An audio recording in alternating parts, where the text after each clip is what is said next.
Hello, everyone. My name is Josh Roberts. I work at NIST, primarily on next-generation access control. And so today I'm going to go over some research that we've been working on with NGAC. Zach and Ignacy did a great job kind of introducing it and going over the basics and how it works. So luckily I don't have to do that. And so we'll talk about a research topic we're working on for facilitating data sharing in a federation of organizations. So the initial problem that we identified was data lives in multiple different databases, different database types. The schemas are obviously going to be different. The rules governing the access to that data can be different depending on where the data resides. It can be in different countries or different organizational policies. And last but not least, when trying to transmit data to share it, you run into the problem where if the data set you've transmitted to share has been changed, you then have to transmit it again, and that could cause a whole bunch of different approval processes that may need to be done.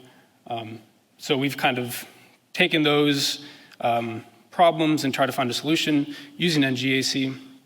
So our approach is not to transmit the data in order to share it, but to transmit access to the data so that we can exchange attributes and access to the data, and then the data itself never leaves where it currently resides. And then in order to access the data, a user can access it just like any normal user and be granted access to the data that they've been granted access to. So the kind of underlying principle is exchange attributes, not data. The main two technologies that we use to achieve this are next-generation database access control and the data block matrix. Next-generation database access control, or NDAC, is a layer on top of NGAC that I'll talk about in a second, but it's basically used to control access to SQL databases and the resources in SQL databases. And the data block matrix is a kind of flavor of a blockchain, but it allows for updating and deleting data from the ledger. So again, this is kind of overview of NGAC like Zach and Ignacy talked about. I will mention two additional items that we use in our policies for the use case, and that's prohibitions. Prohibitions are deny relations. So where we use the graph to grant permissions to users, we can use prohibitions to further kind of customize policies to deny specific users permissions on resources given different conditions. And that's all done after the graph traversal. So like Ignacy said, we have a combination of policy classes that can be evaluated, and then we get an access decision. If there are prohibitions defined in the system, it's at that point that those will be evaluated. So even if someone has access to a resource from the graph, if there's a prohibition denying them access, then they won't have access. And lastly is the obligations. Obligations are how we can dynamically change the graph and prohibitions to respond to events, and those events can be administrative events, so the creation of a new node or a new assignment or create a new policy, but they could also be external events such as change of location or stuff like that. So like I introduced before, NDAC, Next Generation Database Access Control, we just use NGAC policies to rewrite SQL queries to what we call permitted SQL. This permitted SQL will provide the user who's requesting the data the optimal amount of data that they've been granted access to under the policy and nothing more. And we'll see that kind of in practice in a few minutes. But basically, they can submit a query, select star from the table, and we'll translate that into what they actually have access to. And it's a universal access control layer between applications and databases. We only deal with SQL standard, so there's no vendor specific. So it's application and database system agnostic. We're able to enforce policies down to the granularity of a single cell in a database. We do that by modeling tables, rows, columns as object attributes. So those are the attributes that we can use to set policies. And then the cells themselves are individual objects in the system. So if we really wanted to get specific. We could take a single cell, create a policy just for it, and it'll be enforced. And lastly, one of the big advantages to NGAC is policy review. We don't need a request to come in order to actually perform policy review. We can do it at any time. For example, when a user logs into a system or even long-term caching. But what we can do is calculate basically every cell, every resource that the user has access to in the system ahead of time. We can cache that decision so that when they submit a query, the translation of that query to the permitted SQL can be instant. There's no delay in the translation. The trade-off, of course, is when the policy is updated, that cache needs to be updated, which would take longer. The next is the data block matrix. Like I said, it's a distributed ledger, like a blockchain. We've actually implemented it using Hyperledger Fabric. We forked it and then used it to support the functionality of a data block matrix. But like I said, it supports edit and deleting data. And the way it does that is it stores the blocks in a matrix, kind of like in the diagram on the slide. And so, for example, if we wanted to update or delete block 12, which is circled in red, we wouldn't need to rehash the entire chain. We just need to rehash the hash for rows 3 and column 2. And therefore, we can ensure that the changes are isolated to that one block. We use this in our data sharing infrastructure to store the attributes that a user has in an organization. So if we have an organization, we have a federation with 3 organizations that revolve around a medical use case. Those attributes can be doctors, nurses, et cetera. And we will store in the block matrix that user 1 is a doctor so that when they go to another organization, that organization can verify that they are indeed a doctor within the federation. So those attributes, doctor, nurse, are part of a standard catalog which are agreed upon ahead of time by the federation. We use SNOMED for our use case, which I'll go into in a little bit. But the data block matrix also has a governance policy, so that will control who can and can't update attributes as well as view attributes on the ledger. So this is kind of a general architecture diagram of our use case. Ignacy kind of mentioned the 3-tier app. We kind of also have those in the diagram on the far left and far right of the diagram. On the left, we have organization Y's application stack. So app Y, the box with app Y, consists of the front end and the back end. And then we have the NDAC translator right in the middle between that and the database. And then next, we have the consent dashboard, which is an application deployed by each organization to facilitate the requesting of access to data and consenting of access to data. And then we have the data block matrix piece, which will be accessible by all of the users in the federation to verify users' attributes. I forgot to mention with the data block matrix, it is a permissioned blockchain, so it's not public. So all of the actors are known to everybody else on the network, and it consists of only the organizations that have kind of formed this federation. So to actually facilitate the access control, user 3 of org Y, the user above the consent dashboard box, they can use that dashboard to grant consent to a user outside the organizations, for instance, user 1 of org X. And what they'll do is they'll give them access to the data under the discretionary access control policy, and then NDAC will use the attributes in the data block matrix to set a mandatory access control policy, and then user 1's access will consist of both DAC and MAC policies in a combination. And then once they've been granted access, they'll be able to access the application like any other user. But of course, the organization Y still has complete control over who has access and what they can access. So this just kind of goes over what I just said. We have the DAC policy class, the MAC policy class, and the combination. Of course, this is just for this use case. There's no limit to the number of policies that can be used.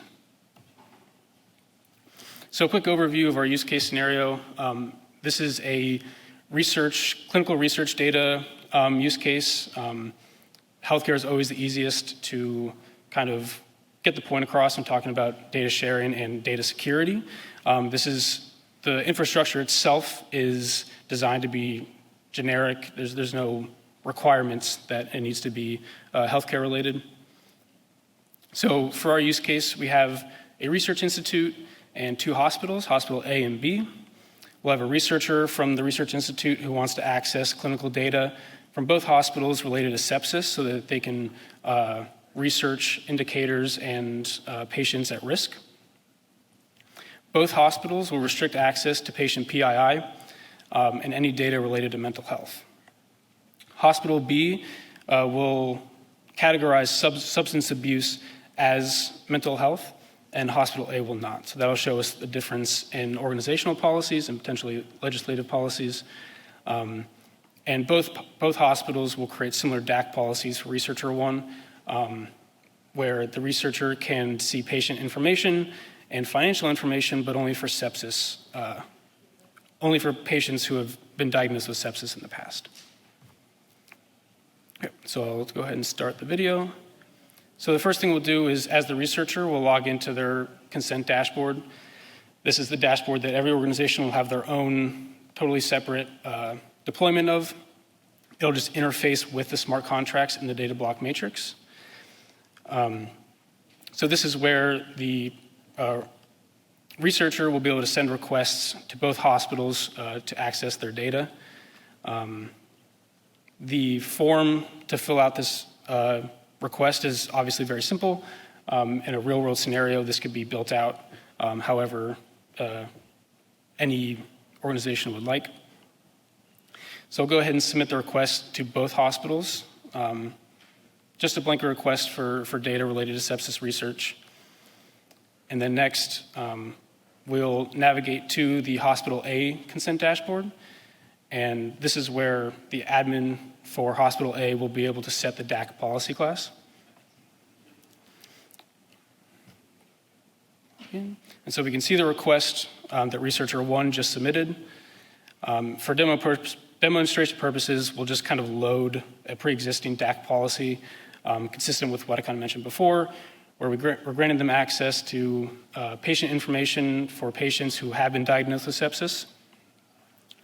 And then the MAC policy will prevent them from seeing mental health related treatment codes. So the policy is defined in what we call the policy machine language. The policy machine is just our reference implementation of NGAC, and this language is just a kind of bare bones NGAC language to define policy.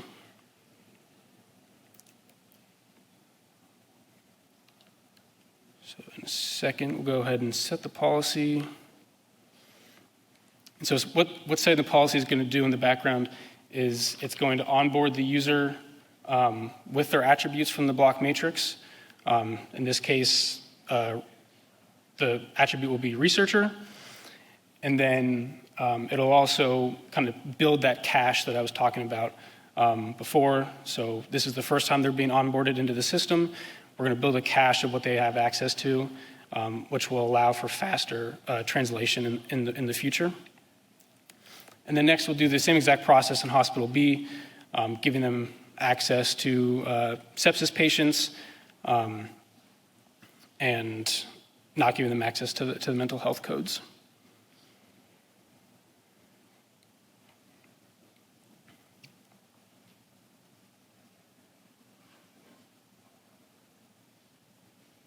And again, this is just building the cache for the user initially so that when we go and access the data, the translation can be quick. So if we go back to the researcher's dashboard, they'll be able to see both policies. So this is a way for users to see all the data they have access to across the Federation. It also gives each organization access to who might have access to their data at any given time. For this demonstration, I've set up a pretty simple just password generation workflow to onboard the user is created, and a random generated password is provided so that they can access the database. This can be any means of authentication. It's not required to be a generated password. So next, we'll go ahead and access the data and see the difference in users and their attributes and what data that they're allowed to access. This is using Beekeeper Studio, which is an open source database management system, which will allow us to access multiple databases from a single application. So the first thing we'll do is we'll log in as a clinician from Hospital A. This is a local user, so they don't have any restrictions that an external user would have. As we can see, we have the schema on the left. The schema is generated using Cynthia, which is just a synthetic patient generator, which can generate large data sets for random patients. And we selected the information from the patient's information table. We can see the clinician has basically all access. They can see all the data. And then we'll go ahead and submit a more complex query. This query is just a summary of the procedures for patients who have been diagnosed with sepsis in the past. And it summarizes the outcomes, so the reasons, and then also the costs related to those procedures.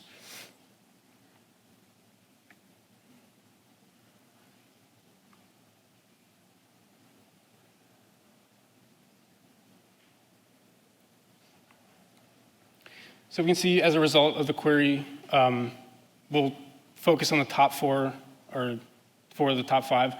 So we have 2 depressive disorder procedure summaries, we have a substance abuse summary, and then, of course, the sepsis disorder.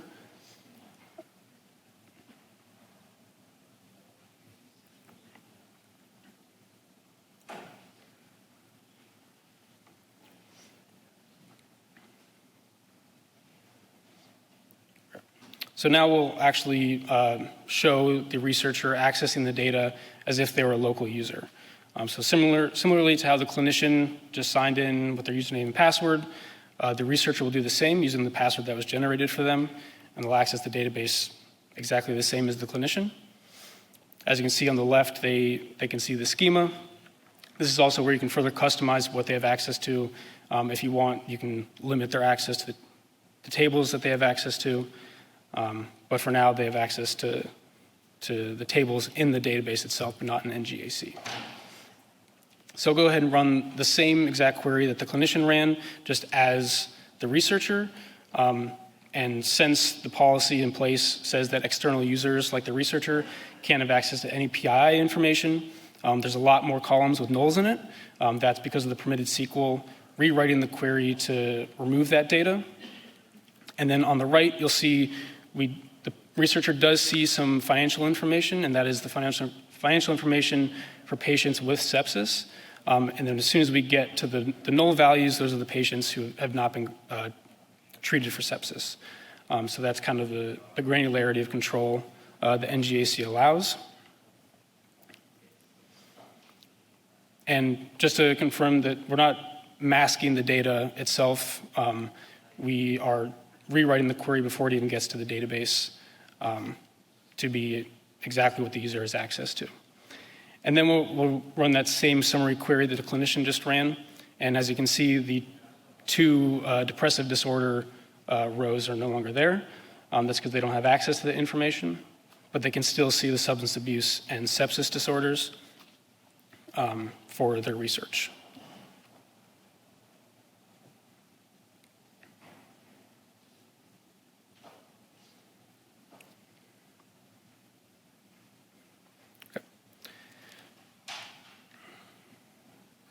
So next, we're going to do kind of the same thing just with Hospital B.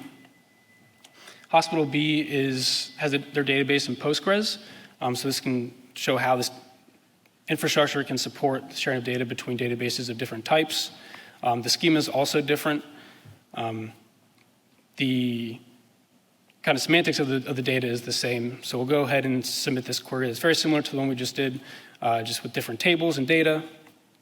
And we can see in this hospital, we have a depressive disorder summary. We also have the substance abuse, and a little bit lower, we have the sepsis. And then we can also see the costs associated with those. And so again, just like we did before, we'll log in as the researcher using the password that Hospital B generated for them. And they'll access the database just like the clinician did.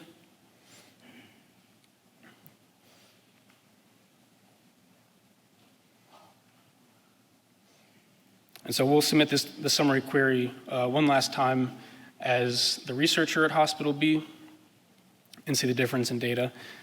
So we can see the depressive disorder and the substance abuse disorder are no longer visible. So that's because Hospital B doesn't allow external users to see that information because they classify it as mental health, and that was part of the policy. And then we can see the sepsis disorders.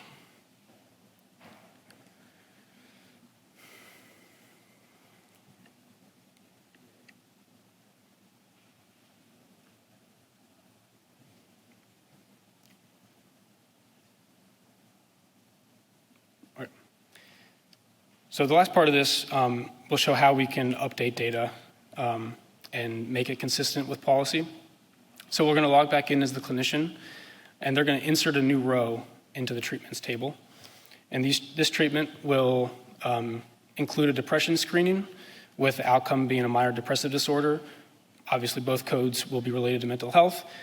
So we'll show how we can automatically classify those, this new row as a mental health treatment and create the policy automatically.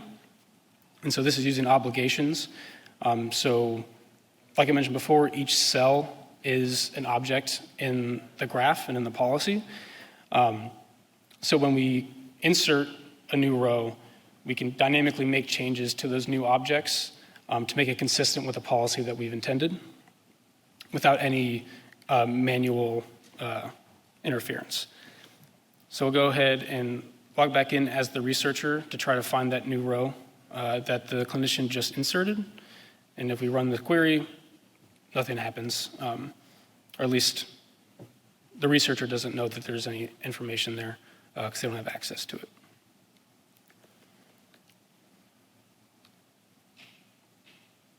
And then the last step will just show the revocation of a policy and how the effect of that is immediate. So we'll go back to the Hospital B Access dashboard, and as the admin, we're just going to go ahead and revoke the policy. Revocation can look however you want it to. For this demo, I've just deleted them from the policy itself, but they kind of still exist in the database just to show the effect. If you want, this can be automated. Once a user accesses the data once, they can be deleted. Once they access it after 7 days, they can be deleted. It doesn't matter. So we'll go ahead and try to run that same query again as the researcher that we just did before, where we get the summary of the data, and they won't have access to anything. And I think that's that's it. Yeah. So that's kind of an overview of what our research is focused on and sharing data between organizations using NGAC and a couple other NIST-related technologies. Are there any questions? Does NDAC roadmap include support to NoSQL backends and or other data stores / lakes? Yes. So right now the demo and our research is focused on SQL. The nice thing about NGAC that Zach and Ignacy kind of talked about earlier is that there's kind of infinite flexibility of modeling these policies. So we can model NoSQL data stores in NGAC as well, and they can even be modeled in the same policies as the SQL database. So that they can all be in the same policy. And we can kind of take like a JSON document, for example. If we want, we could customize the policy to be a key level policy or just a document level policy. There's kind of no limit to what we can do there. That's not implemented yet, but that is on the roadmap. Can you visualize the NGAC policy? Yes, you can visualize the NGAC policy graph. It's a directed acyclic graph, which answers the second question. Though once you get past maybe like 100 nodes, it becomes very hard to understand graphically. So usually other means of understanding the policy are much better. Yes, so the next steps for the tool or the infrastructure is to get a pilot going with real-world existing medical data to show the viability and also the scalability. And to my knowledge, it will be made to the public as open source, kind of when it's mature enough to do that. So, all right, thank you.